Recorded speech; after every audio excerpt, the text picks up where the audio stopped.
सुप्रभात। विषय इतिहास, श्रेणी षष्ठ, अध्याय द्वितीय, प्रसंग सर्वप्राचीन समाज।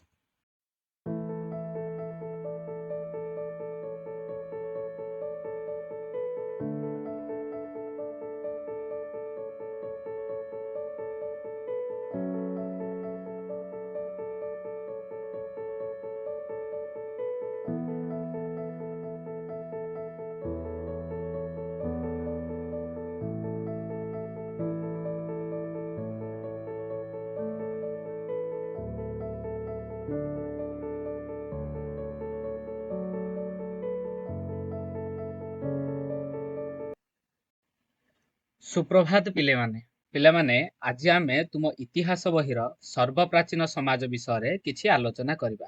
तुमे माने प्रस्तुत अछ तो? बहुत बढ़िया। तेबे चलो आमे ए विषय संबंधित किछि पाठ को आलोचना करिबा। बहु प्राचीन कालरू आम पूर्वज माने आम भली सभ्यतारे बसवास करिबा जानि नथिले। सेमाने नृमानर सदृश किछि जीव मानक ठारू कालक्रमे सृष्टि होइथिले। समय क्रमे एही नृबानर सदृश जीव माने क्रम विकास लाभ पाई आजिर आधुनिक जुगर मनुष्य परिणत होई पारिछि।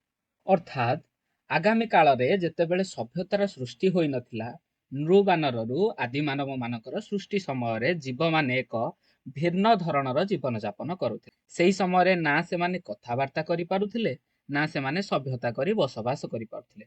समय क्रम रे एही आदि मानव क्रम विकास लाभ करी वर्तमान समयर आधुनिक मनुष्य पहुंची पारिछि। एबे देखिबा नृबानररू आदि मानवर सृष्टि और घटिथिबा परिवर्तन गुडी। नृबानररू आदि मानवर सृष्टि आज को प्राय 15 लाख वर्ष तले नृबानर सदृश जीव मानक ठारू पुरातन जुगर आदि मानव मानकर सृष्टि होइथिला। तुमे माने एही चित्र रे तो देखि पारुथिबो जे किपरि मनुष्यर क्रम विकास घटिछि।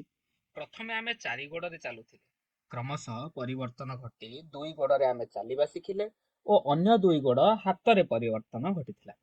एही भली नृबानरर अनेक गुड़ाए अंग प्रत्यंगर परिवर्तन घटी एक वर्तमान समाजर मनुष्यर अंग प्रत्यंग गुड़िकरे रूपांतरित होई पारिछि। एबे पिले माने आमे देखिबा आदि मानव कोन सबु खाउथिला।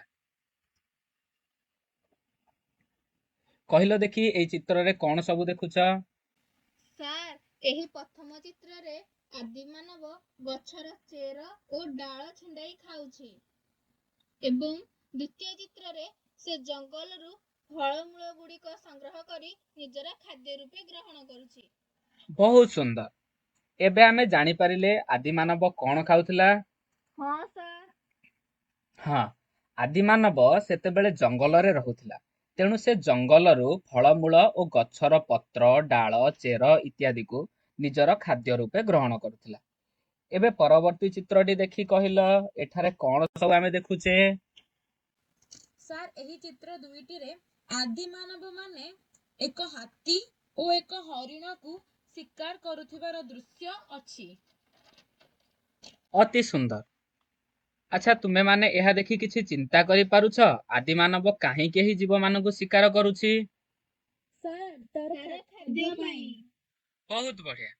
आदि मानव जे केवल जंगलर फलमूल संग्रह करी खाउथिला ता नुहे, से मध्य जंगल रे थिबा विभिन्न जीवजंतु मानक मारी सेमानकर कंचा मांस को निज खाद्य रूपे ग्रहण करुथिला। केवल खाद्य पाई नुहे, बरं विभिन्न हिंस्र जंतु मानक कबलरू निजको रक्षा करिबा पाई मध्य से एही जीव मानकु हत्या करुथिला। अच्छा, एबे कहिलो एई चित्र रे आमे कोन सबु देखुचे? सर एही चित्रटी रे आदिम मानवटी बुलुछि। अच्छा, कहिलो से किछि पोशाक पिंधिछि? ना सर से कौनसी प्रकार पोशाक पिंधि नाही। हाँ, एठारे आदि मानवटी कौनसी प्रकार पोशाक पिंधि नाही, कारण सेही समय आदि मानव पोशाकर व्यवहार जानि नथिला। तेणु से फुंगला भावरे विचरण करुथिला। एबे कहिलो एई द्वितीय चित्रटी रे कोन सबु देखुछे? सर एही चित्रटी रे अनेक आदि मानव एक गुंफा तळे अछंती। बहुत सुंदर। से काल रे आदि मानव माने घर तैयारी करी जानि नथिले। सेमाने प्राकृतिक उपाय रे तैयारी हेउथिबा गुंफा गुड़िक भितरे रहुथिले। अच्छा, एबे देखिबा आदि मानव केउ सबु जिनिस गुड़िक व्यवहार करुथिले? ପିଲାମାନେ ତୁମେ ଏହି ଚିତ୍ରରେ ଦେଖିପାରୁଥିବ ଆଦିମାନବ ମାନେ ପଥରରୁ ଅନେକ ଜିନିଷ ତିଆରି କରୁଛନ୍ତି। ଏହିପରି ଆଦିମାନବ ମାନେ ପଶୁମାନଙ୍କ ହାଡରୁ ମଧ୍ୟ ଜିନିଷ ଗୁଡିକ ତିଆରି କରୁଥିଲେ। ଏବେ ଆମେ କଣ ଜାଣିଲେ ଯେ ଏଇ ଆଦିମାନବ ପଥର ଓ ପଶୁମାନଙ୍କ ହାଡକୁ ବ୍ୟବହାର କରି ଅନେକ ଗୁଡାଏ ହାତ ହତିଆର ତିଆରି କରୁଥିଲେ। ଏବେ ଦେଖିବା ପରବର୍ତ୍ତୀ ଚିତ୍ରରେ କଣ ଅଛି। ଆଚ୍ଛା ପିଲାମାନେ ଏଇ ଚିତ୍ରଟିକୁ ଭଲ ଭାବେ ଦେଖ। ଦେଖ ଏଠି ଆଦିମାନବ ମାନେ ଜଙ୍ଗଲର ଜୀବ ଓ ଫଳମୂଳ ଉପରେ ନିର୍ଭର କରି ବଞ୍ଚୁଥିଲେ। ସେମାନେ ସେହି ସମୟରେ ପଶୁପାଳନ କିମ୍ବା ଚାଷବାସ ସମ୍ବନ୍ଧରେ ଅବଗତ ନଥିଲେ। ତେଣୁ ସେମାନେ ରହୁଥିବା ସ୍ଥାନରେ ଯେତେବେଳେ ଫଳମୂଳ ଓ ପଶୁ ଶେଷ ହେଇଯାଉଥିଲେ ସେତେବେଳେ ସେହି ସ୍ଥାନ ଛାଡି ଏଇ ଆଦିମାନବ ମାନେ ଅନ୍ୟ ଏକ ସ୍ଥାନକୁ ଚାଲି ଯାଉଥିଲେ ନିଜର ଖାଦ୍ୟ ସଂଗ୍ରହ କରିବା ପାଇଁ। ବୁଝିପାରିଲ ପିଲାମାନେ? ଆଜ୍ଞା ସାର୍। ଏବେ ଆମେ ଜାଣିପାରିଲେ ତ ଆଦିମାନବ ମାନେ କାହିଁକି ଗୋଟିଏ ସ୍ଥାନରୁ ଅନ୍ୟ ସ୍ଥାନକୁ ଯାଉଥିଲେ ଓ ଅସ୍ଥାୟୀ ଭାବେ ବସବାସ କରୁଥିଲେ। ଆଜ୍ଞା ସାର୍। ଆଚ୍ଛା ପିଲାମାନେ ଏଠାରେ ଆମେ ଆଉ ଗୋଟିଏ କଥାକୁ ମନେ ରଖିବା, ଆଦିମାନବ ମାନଙ୍କର ବୁଦ୍ଧିର ବିକାଶ ହୋଇନଥିଲା। ସେମାନେ କେବଳ ଖାଦ୍ୟ ସଂଗ୍ରହ ଓ ନିଜର ସୁରକ୍ଷା କରିବା ଜାଣିଥିଲେ। ତ ପିଲାମାନେ ଏବେ ଆମେ ସବୁ କିଛି ବୁଝିପାରିଲେ ତ? ଆଜ୍ଞା ସାର୍। ଠିକ ଅଛି, ଚାଲ ଏବେ ଆମେ କିଛି ପ୍ରଶ୍ନ ପଚାରିବା ଓ ତାର ଉତ୍ତର ଲେଖିବା। ଏବେ କହିଲ ଆଦିମାନବ ତାର ରହିବା ସ୍ଥାନ କାହିଁକି ପରିବର୍ତ୍ତନ କରୁଥିଲା?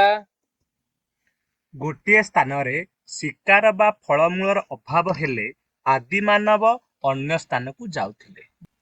ବହୁତ ବଢିଆ।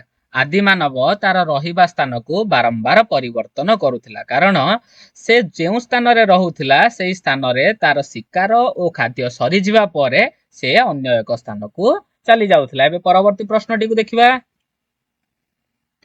ତେବେ କହିଲ ଭୋକ ଦାଉରୁ ରକ୍ଷା ପାଇବା ପାଇଁ ଆଦିମାନବଟି କଣ କରୁଥିଲା? ସାର୍, ଭୋକ ଦାଉରୁ ରକ୍ଷା ପାଇବା ପାଇଁ ଆଦିମାନବ ଜୀବଜନ୍ତୁକୁ ମାରି ତାହାର କଞ୍ଚା ମାଂସ ଖାଉଥିଲା। ଅତି ସୁନ୍ଦର।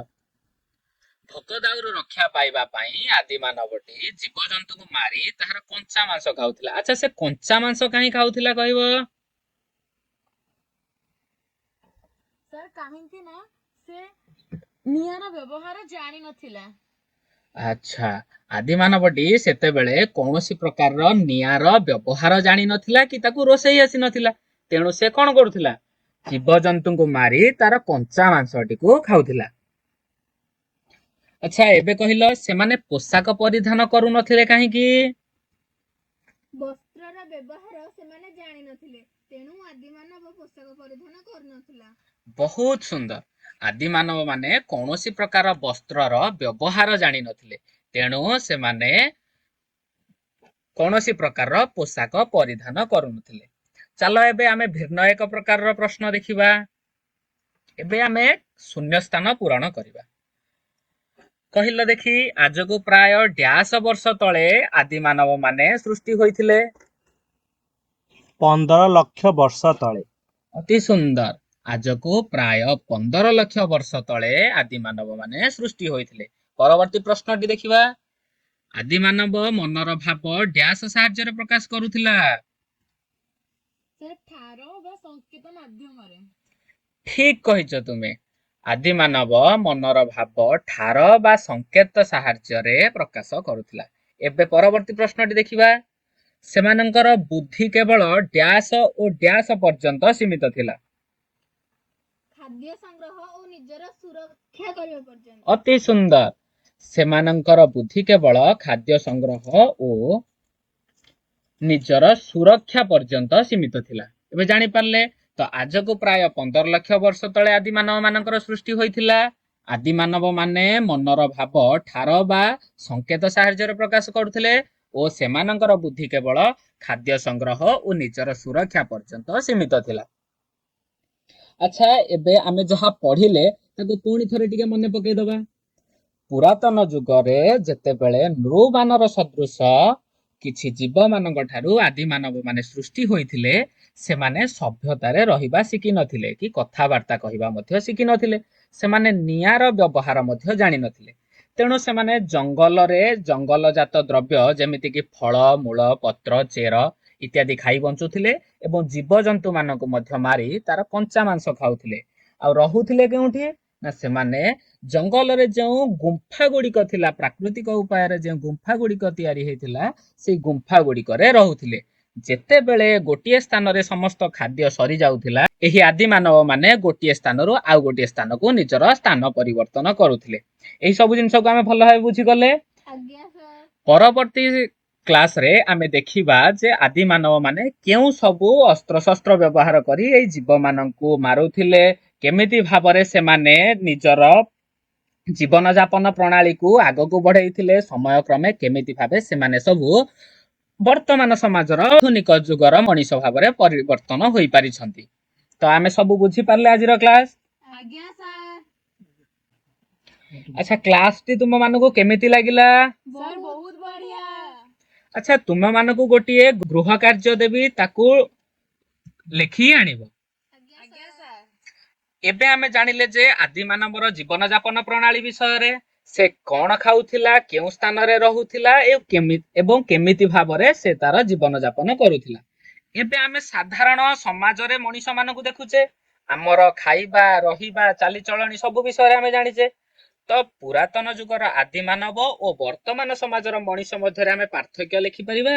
ଆଜ୍ଞା ସାର୍। ତ ସମସ୍ତେ ଆମେ ବର୍ତ୍ତମାନ ସମାଜର ମଣିଷ ଓ ପୁରାତନ ଆଦି ମାନବର ଜୀବନ ଯାପନ ପ୍ରଣାଳୀ ଭିତରେ 10 ଗୋଟି ପାର୍ଥକ୍ୟ ଲେଖି ଆଣିପାରିବା? ଆଜ୍ଞା ସାର୍। ବହୁତ ବଢିଆ। ଏଇଟା ତୁମ ମାନଙ୍କ ପାଇଁ ଗୃହ କାର୍ଯ୍ୟ ରହିଲା। ଏଇ ଗୃହ କାର୍ଯ୍ୟଟିକୁ ମତେ ତୁମେ ପରବର୍ତ୍ତୀ କ୍ଲାସରେ ଦେଖେଇବ। ଆଜ୍ଞା ସାର୍। ଠିକ ଅଛି, ଧନ୍ୟବାଦ ପିଲାମାନେ। ଆଜି ପାଇଁ ଏତିକି। ଆମେ ପରବର୍ତ୍ତୀ କ୍ଲାସରେ ପୁଣି ଆଲୋଚନା କରିବା ଅବଶିଷ୍ଟ ପାଠଟି।